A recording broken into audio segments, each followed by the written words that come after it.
সুখ হচ্ছে আলহামদুলিল্লাহর ভিতরে। সুখ আছে কিসের ভিতরে? যে কোনো পরিস্থিতিতে আমরা থাকি না কেন, বিপদে আপদে, সকালে বিকালে, শীতকালে গ্রীষ্মকালে আমরা কি পড়ব? আলহামদুলিল্লাহ পড়ব। এর কারণ চাহিদার কোনো শেষ নাই। যার আছে যত বেশি সে চায় তত বেশি। আমার অনেক ভাই বোনেরা নিজের শরীরের হাত কাটে, মনে রাখবেন এটা হারাম। হাত আমার কিন্তু আমার নয়, পা আমার আবার আমার নয়, সারা শরীরে যা আছে তা আমার কিন্তু আবার আমার নয়। কিভাবে? মানব দেহে যা কিছু আপনার আমার আছে সবগুলা হচ্ছে আল্লাহর দেওয়া আমানত।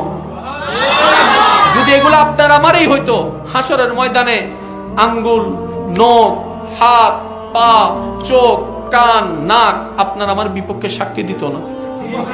হাসরের ময়দানে যদি এগুলো সাক্ষী দেয়, তার মানে এগুলো আমাদের পক্ষে নয়, আমাদের বিপক্ষে। তা আল্লাহ এগুলো দিলেন কেন? আল্লাহ পাক বলে যে বান্দা তোর ধরা দরকার সেজন্য হাতের ব্যবস্থা করে দিলাম, তোর হাঁটা দরকার পায়ের ব্যবস্থা করে দিলাম, বান্দা এগুলো তোর জন্য আমানত।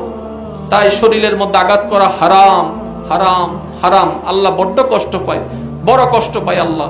এই কাজ যেন আমরা না করি। আল্লাহ বুঝার তৌফিক দান করি।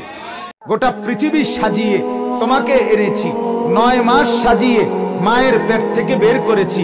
এত যত্ন, এত পরিকল্পনা, এত বিশাল ব্যবস্থাপনা করে আমি তোমাকে বানাইলাম।